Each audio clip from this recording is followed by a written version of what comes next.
함께 보실 하나님 말씀은 신약성경 사도행전 25장입니다. 오늘 6월 25일 사도행전 25장을 읽는 날인데 25장도 27절까지 길게 되어 있어서 다 읽지는 않고요. 1절부터 12절까지 봉독한 이후에 전체 말씀을 설교를 통해 살펴보겠습니다. 사도행전 25장 1절부터 12절까지 말씀, 신약성경 231쪽 전후를 보시면 되겠습니다.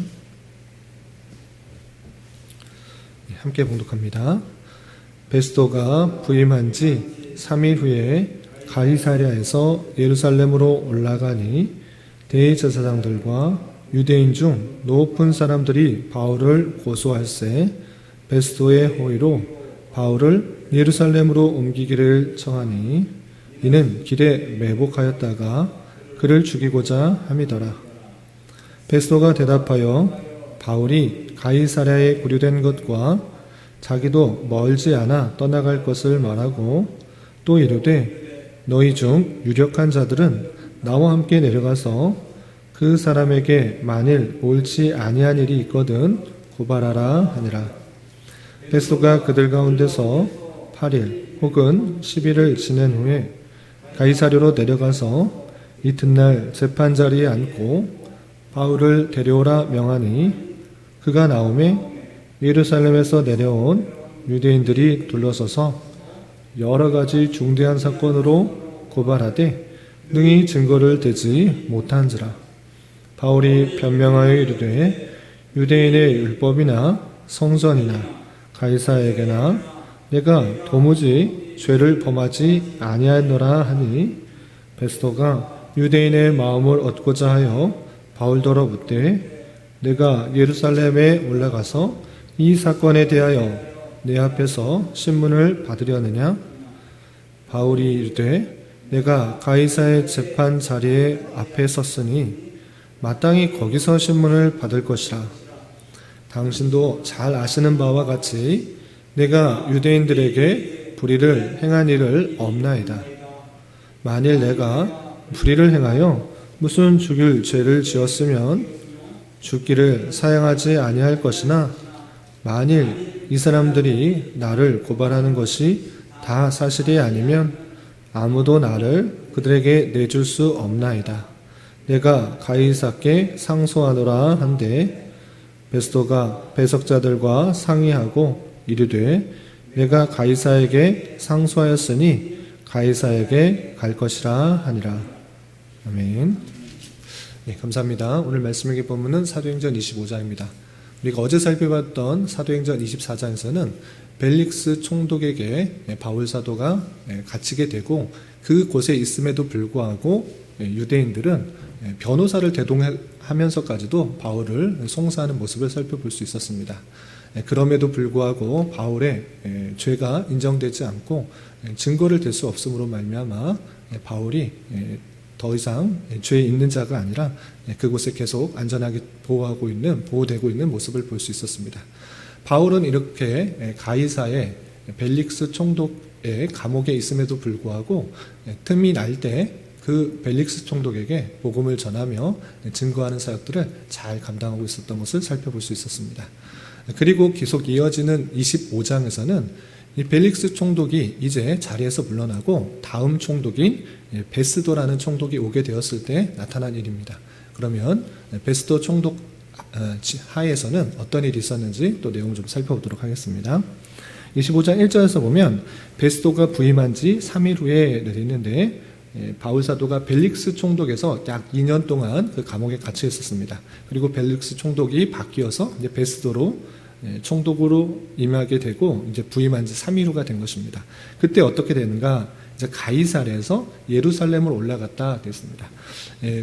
그 총독이 있는 곳은 가이사랴, 좀 항구 도시이지만 그때 당시 유대인들이 가장 중요하게 생각하던 도시는 예루살렘이었습니다. 그래서 총독으로 부임했지만 가이사랴에만 있는 것이 아니라 유대인들이 가장 중요하게 생각하는 그 성전이 있는 예루살렘, 그것을 가봐야 했던 것입니다. 그래서 3일 정도 되었을 때 이제 예루살렘으로 올라가게 된 것입니다. 예루살렘에 올라갔을 때 누구를 만나는가? 2절 보면 대제사장들과 유대인 중 높은 사람들이 바울을 고소할세. 또 2년이나 지났음에도 불구하고 여전히 바울에 대한 악감정이 사그라들지 않았던 것입니다. 그래서 대제사장과 유대인 중 높은 사람들이 또 바울을 고소하는 것입니다. 그런데 고소할 때 어떻게 되는가? 그 가이사랴에서 재판하지 말고 예루살렘으로 오게 하여 주십시오. 그리고 예루살렘 올 때 우리들이 증인들을 내세우고 또 재판하여서 그의 잘못을 드러내겠습니다 라고 말한 것입니다. 그런데 이 대제사장과 높은 유대인들의 원함은 와서 예루살렘에 와서 재판하는 데 목적이 있는 것이 아니라 그 이동할 때 그 경계에 허술함을 탈 때 여전히 그를 죽이려고 그 문모를 꾸민 것입니다. 그래서 3절에서 보면 베스도의 호의로 바울을 예루살렘으로 옮기기를 청하니 이는 길에 매복하였다가 그를 죽이고자 함이더라 했습니다. 2년 전에 먼저 바울 사도가 사내들인 공의회에서 재판을 받을 때도 마찬가지로 40여 명이나 되는 사람이 공의로 옮겨질 때 내가 죽일 것이다 라는 음모를 꾸미는 그런 사람들이 있었다라는 것을 알 수 있었는데 그것으로 말미암아 그 영내에 있는 것이 아니라 바울이 가이사랴로 옮겨졌던 것입니다. 밤에 급히 호위무사들, 경계병들을 데리고 가이사랴로 옮기게 됐는데 여전히 그 음모들을 수그리지 않고 죽이려고 하는 그런 계획을 가지고 있었던 것입니다.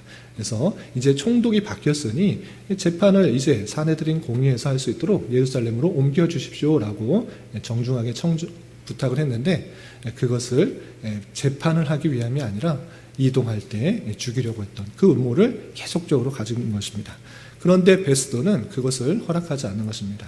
왜 그런가? 4절 보겠습니다. 4절. 베스도가 대답하여 바울이 가이사랴에 구류된 것과 자기도 멀지 않아 떠나갈 것을 말하고 또 이르되 너희 중 유력한 자들은 나와 함께 내려가서 그 사람에게 만일 옳지 아니한 일이 있거든 고발하라 라고 말합니다. 나도 이제 곧 내려갈 것이고 지금 가이사랴에 잘 감옥에 갇혀있는 사람을 왜 일부러 오게 하느냐. 나도 어차피 갈 것이니까 고소할 것이 있으면 너희들이 나와 함께 내려가서 고소하라 이렇게 말을 하게 됩니다.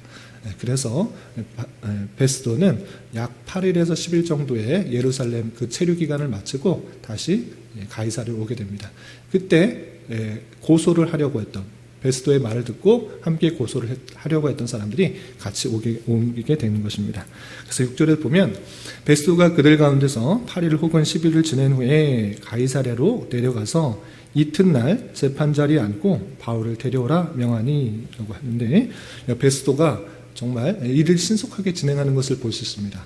이 벨릭스 총독은 2년이나 계속 지내면서 그들 자꾸 만나면서 판결을 해주지는 않고 돈이나 받을까 하여 계속적으로 바울을 만나는 그런 마음들이 있었지만 이 베스도는 부임한 지 3일 만에 예루살렘을 한번 돌아보고 또 다시 돌아왔을 때 그 이튿날 재판을 진행하는 그 모습을 보면서 부임 초기에 자기의 책임들을 잘 감당하려고 일을 신속하게 진행하는 것을 볼 수 있습니다. 어쨌든 8일에서 10일 동안 체류 기간을 지나고 가이사랴에 돌아왔을 때 바로 다음날 재판을 열게 되는 것입니다. 그래서 바울을 불러오도록 하고 또 송사할 사람들의 이야기를 먼저 듣습니다. 7절 보면 바울이 나오매 예루살렘에서 내려온 유대인들이 둘러서서 여러 가지 중대한 사건으로 고발하되 능히 증거를 대지 못한지라 했습니다. 많은 사람들이 중요한 잘못을 저질렀다고 고소는 하지만 그거에 따른 증거가 전혀 드러나지 않는 것입니다. 그렇기 때문에 그것이 그 죄가 입증되지 않는 것입니다. 그래서 바울 사도는 다시 한번 이렇게 변론을 하게 됩니다. 8절 보면 바울이 변명하여 이르되 유대인의 율법이나 성전이나 가이사에게나 내가 도무지 죄를 범하지 아니하노라 라고 하면서 나는 그들이 말하고 있는 그런 잘못들, 죄를 저지르지 않았다. 그냥 그들의 생각이요, 그들의 주장일 뿐이다 라는 것들을 변론을 하게 됩니다. 이 이야기를 듣고 베스도는 그가 잘못이 없다라는 것들을 어느 정도 이제 깨닫게 된 것입니다. 증거가 불충분하기 때문에 죄가 있다라고 판결해 줄 수가 없습니다. 그럼에도 불구하고 베스도는 유대인들이 와서 이런 계속적으로 하는 것을 보아서 유대인들의 마음을 얻고자 바울 사도에게 이런 제안을 하게 됩니다. 9절 보면 베스도가 유대인의 마음을 얻고자 하여 바울더러 묻되 내가 예루살렘에 올라가서 이 사건에 대하여 내 앞에서 신문을 받으려느냐라고 묻습니다. 이 유대인들은 계속적으로 이동하기를 원했습니다. 이동할 때 경계의 그 허점을 타서 죽이려고 했던 마음들이 아직도 사라지지 않았기 때문에 유대인들은 계속적으로 여기서 재판하는 것이 아니라 예루살렘에 와서 정말 증거를 대고 많은 증인을 대겠다라고 재판을 예루살렘으로 진행하려고 하는 것입니다. 그래서 바울에게 묻습니다. 유대인들이 이렇게 청하는데 너 그쪽에 가서 재판을 받겠느냐 묻는 것입니다. 그러할 때 바울 사도는 자신이 이동할 때 죽이려고 하는 사람들이 있었다라는 것을 알고 그 마음이 흩어지지 않았을 것이라는 것을 생각하면서 이동하지 않겠다. 나는 여기서 있을 것이고, 그리고 나는 지금 로마 시민권을 가지고 있는 사람이기 때문에 로마의 황제에게 심판을 받도록 그렇게 상소하겠다라고 말합니다. 계속적으로 예루살렘에 와서 고소를 하고 송사를 진행하려고 하면 더 높은 곳인 가이사에게 직접 가서 로마에 가서 나는 재판을 받겠다라고 변증을 하게 됩니다. 그래서 10절 보면 바울이 이르되 내가 가이사의 재판 자리 앞에 섰으니 마땅히 거기서 신문을 받을 것이라. 당신도 잘 아시는 바와 같이 내가 유대인들에게 불의를 행한 일이 없나이다. 만일 내가 불의를 행하여 무슨 죽을 죄를 지었으면 죽기를 사용하지 아니할 것이나 만일 이 사람들이 나를 고발하는 것이 다 사실이 아니면 아무도 나를 그들에게 내줄 수 없나이다. 내가 가이사께 상소하노라 라고 하면서 계속적으로 고소를 할 때 나는 로마에 가서 가이사에게 재판을 받겠다. 난 상소하겠다. 여기 가이사의 총독 아래서 재판받는 것 그만두고 난 직접 가겠다라고 말을 하는 것입니다. 그래서 그 이야기 듣자 베스도 총독은 그 주변의 배석자들과 함께 토의한 이후에 그의 말대로 보내주기로 작정을 하게 됩니다. 그래서 12절 보면 베스도가 배석자들과 상의하고 이르되 내가 가이사에게 상소했으니 가이사에게 갈 것이라 말을 하고 그 재판 자리가 일단되는 것입니다. 예루살렘에서 다시 총독이 바뀌었다고 또 고소를 하고 상소를 할 때 무죄함이 또 드러나게 되었고 바울의 상소에 따라서 자신이 이제 로마로 가게 될 것을 결정하게 되는 그 모습을 볼 수 있습니다. 그리고 우리 읽지는 않았지만 13절부터 27절까지는 어떤 내용이 나오는가 내용을 한 절 한 절 살펴보기는 어렵고 대략적으로만 설명해 드리겠습니다. 예루살렘을 다스렸던 분봉왕이 있었던 것입니다. 그 사람이 누구인가 라고 할 때 아그리빠 왕인 것입니다. 그리고 그의 여동생 버니게가 있었는데 이제 총독이 바뀌었으니까 왕으로서 그 총독에게 문안하기 위해서 예루살렘에서 가이사로 오게 됩니다. 그런데 이게 이제 오게 되었을 때 인사를 한 중에 자신이 데리고 있는 바울에 대해서 이야기를 합니다. 계속적으로 유대인들이 바울을 상소하고 또 고소하고 이야기를 하는데 이거 잘못한 것도 잘 드러나지 않고 증거들이 없다. 그럴 때 당신은 어떻게 생각하느냐? 유대인 분봉왕으로서 이것에 대해서 어떻게 생각하느냐? 이렇게 묻게 됩니다. 베스는 그 이야기를 아그리빠 왕에게 하게 되고 아그리빠 왕도 그 이야기를 듣고 싶었습니다. 바울이 계속적으로 유대인들에 대해서 고소를 당하는데 나도 그 얘기를 듣고 싶다. 그거 어떻게 변명하는지 무슨 일 때문에 이런 일들이 계속 나오는지 그것을 듣고 싶다라고 이야기를 하게 됩니다. 그래서 그 총독인 베스도와 또 유대의 분봉왕인 아그리빠 왕이 한자리에 모여서 바울에게 이야기를 들으려고 하는 그 장면이 25장까지가 나옵니다. 그리고 내일 이어지는 26장에서는 바울의 최후 변론이라고 할 수 있는 총독과 유대인의 분봉왕이 함께 배석한 자리에서 내가 갖고 있는 신앙이 무엇인지 그리고 그들이 계속적으로 고소하는 이유가 무엇인지를 잘 밝히고 무죄함을 변론하는 내용이 26장에 이어지게 됩니다. 어쨌든 오늘은 25장까지 내용인데 이 내용을 통해서 교훈받을 것이 무엇인지 좀 생각해 보도록 하겠습니다. 가만히 생각해 보면 바울 사도가 걷는 길이 정말 쉬운 길이 아니었습니다. 물론 하나님의 은혜를 받은 것 그것은 참으로 귀하고 또 복된 일입니다. 그러나 그가 사명을 받고 세계의 복음 전도, 이곳저곳 복음 전도의 여행을 갈 때 쉬운 일들만 있었던 것은 아닙니다. 물론 기적적인 일들이 많이 일어났지만 그 일들 외에 계속적으로 유대인들이 따라오면서 핍박하고 탄압을 받는 그런 일들을 당했습니다. 심지어는 기절해서 죽은 것 같은 상황까지 처해졌을 것이고 그가 움직이는 그 배경에 있어서는 쫓겨다니다시피 그 자리를 황급하게 떠나면서 복음을 전하는 그런 일들이 있었던 것입니다.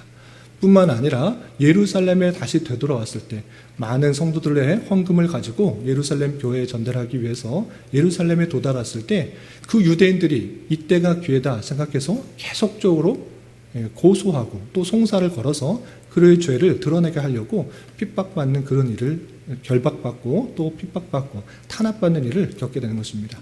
수차례 옮겨 다니면서 재판을 걸었는데도 무죄함이 증명됐음에도 불구하고 자신은 빠져나오지 못하고 계속 감옥에서 어렵고 힘든 생활을 하게 되는 것입니다. 바울은 어쩌면 이런 생각을 했을 수도 모르겠습니다. 내가 은혜를 받고 사명을 감당하는데 왜 이런 일이 생기는가? 왜 계속적으로 사람들이 미워하고 탄압하고 핍박하는가? 아니 감옥에서 내가 지금 2년이 넘게 무엇을 하는 것인가? 라고 답답하며 억울해하며 힘들어할 수도 있습니다. 그러나 그의 마지막 고백처럼 그 모든 일 뒤에는 하나님의 섭리와 하나님의 뜻이 이루어져 가는 것을 볼 수 있습니다. 그 11절과 오늘 읽었던 11절과 12절을 보면 내가 여기서 더 이상 사람들에게 송사당하는 것 참지 못하겠다. 나는 무죄하니까 가이사에게 가서 상소하겠다. 라고 말했고 또 그 상소에 대한 그 이야기를 베스도가 또 배석자들이 결정하여서 그렇게 상소에 응하여서 로마로 갈 수 있도록 길이 열리게 된 것을 볼 수 있습니다.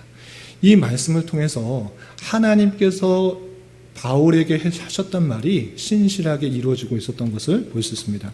바울에게 어떤 말씀을 하셨는가? 먼저 바울을 만나시고 그리고 소명을 줄 때 사도행전 9장 15절에 이렇게 말씀하셨습니다. 이 사람은 내 이름을 위하여 내 이름을 이방인과 임금들과 이스라엘 자손들 앞에 전하기 위하여 택한 나의 그릇이다. 그렇습니다. 이 이방인들에게 전하는 것뿐만 아니라 임금들에게 전한다라고 했습니다. 또 이스라엘 자손들 앞에 전하겠다. 임금들에게 전한다. 왕들에게 전한다. 총독에게 전했을 뿐만 아니라 또 아그리빠 왕에게 전했을 뿐만 아니라 또 로마에 가서 가이사에게 로마의 황제에게 또 복음을 전할 수 있는 그 기회가 생긴 것입니다. 하나님께서 약속하셨던 그 일들이 이루어지고 있는 것을 볼 수가 있고 또 사도행전 23장 11절에 보면 바울이 잡혔을 때 어떻게 위로해 주시는가 23장 11절에 보면 그날 밤에 주께서 바울 곁에 서서 이르시되 담대하라 내가 예루살렘에서 나의 일을 증언한 것 같이 로마에서도 증언하여라 하리라 하시니라 그랬습니다. 너 여기서 증거하는 끝나는 것이 아니고 로마로 갈 것이니까 담대하라. 너 죽지 않을 것이다. 너 매맞아 죽지 않을 것이다. 사형당하지 않는다. 너 담대하라. 너는 로마에서도 그 일을 네가 본 바를 증언하게 될 것이다 라고 알려주었던 것입니다. 하나님께서 말씀하여 준 그때가 바울 사도는 언제인지 잘 몰랐을 것입니다. 1년이 지나고 2년이 지나도 그 일들이 잘 일어나지 않았습니다. 그러나 하나님의 때에 하나님의 방법으로 그 말씀하신 것이 반드시 이루어지고 있는 그 모습을 우리는 살펴볼 수 있어야 되는 것입니다. 이런 말씀의 교훈에 따라 우리의 생각, 우리의 기대, 우리가 처한 환경이 비록 내가 생각하는 것과 다를지라도 하는 것마다 막혀지고 잘 안 되고 오히려 힘든 상황이 닥쳐오실 때 낭망하고 좌절하는 것이 아니라 이럼에도 불구하고 불통과 같은 현실 속에서도 하나님의 뜻, 하나님의 선하신 계획은 반드시 이루어지고 있다라는 것을 우리는 기억해야 되는 것입니다. 하나님의 때 하나님의 방법으로 반드시 하나님의 선하신 뜻을 이루어 가시는 줄 알아 당장에 만나는 사실이 계속적으로 고소를 당하고 감옥에 갇히고 핍박을 받고 또 조소를 당하는 그런 상황 속에서도 낭망하지 않는 것, 그것이 성도의 자세다라고 할 수가 있는 것입니다. 우리가 오늘 하루 살아갈 때 또 남은 한평생 살아갈 때 항상 기쁘고 좋은 일만 있는 것이 아닙니다. 또 내 계획대로만 되는 일이 일어나지는 않을 수 있는 것입니다. 그러할지라도 하나님의 때, 하나님의 방법으로 하나님의 뜻이 반드시 이루어질 줄 믿고 우리는 믿음의 길을 담대히 나아가는 것입니다. 더욱더 하나님을 의지하면서 하나님께서 주시는 힘으로 그 말씀의 능력을 생각하면서 담대히 나아가야 되는 것입니다. 이런 삶의 교훈에 따라 우리 일평생을 힘있게 살아갈 수 있는 저와 여러분이 되시기를 주님의 이름으로 부탁을 드립니다. 기도하겠습니다. 하나님 아버지 감사합니다. 오늘 말씀을 통하여 바울 사도가 베스도 총독 앞에서 자신을 변호하며 또 가이사에게 상소하는 말씀을 대하였습니다. 이런 말씀을 대하는 자로서 계속되는 불통과 같은 상황일지라도 주님의 말씀과 뜻이 반드시 실현되는 줄 알아 주어진 환경 속에 너무 낭만과 좌절하지 않게 하여 주시고, 특별히 주님께서 맡겨주신 사명을 잘 감당할 수 있도록 지혜와 능력을 간구할 수 있는 자 되게 하여 주시옵소서. 주님, 특별히 6월은 선교의 달로 보냈습니다. 말씀의 교훈에 따라 복음 전파의 사명을 잘 감당할 수 있는 교회가 될 수 있도록 주님 인도하여 주시고, 세계 곳곳에서 이름도 없이 빛도 없이 복음 전파의 사명을 감당하는 이들을 위해서 더욱 관심 가지고 기도할 수 있는 자 되게 하여 주시옵소서. 주님, 교회 내 육체의 질병과 연약함으로 직장과 사업상의 문제로 가족의 전도와 출산을 앞두고 주님께 간절히 부르짖며 나아가는 여러 지체들이 있사오니 주님 함께하여 주시고 그들의 기도 들으시사 하나님의 때 하나님의 방법으로 가장 선하게 역사해 주시는 하나님을 깊이 경험할 수 있는 기회되게 인도하여 주시옵소서. 특별히 주님께서 우리 교회에 보내주신 여러 세교들이 있사오니 주님 은혜 주시옵시고 진리의 말씀으로 힘을 얻고 위로를 얻어 교회에 잘 정착할 수 있도록 인도하여 주시옵소서. 오늘은 주일을 준비하는 한 날입니다. 모든 성도들 은혜를 사모하며 기도로 준비하게 하여 주시고 이 시간 각자 간절히 간구하는 기도 제목 주님께서 들으시사 가장 선한 것들로 응답하여 주시옵소서. 예수님의 이름으로 기도 올리옵나이다. 아멘.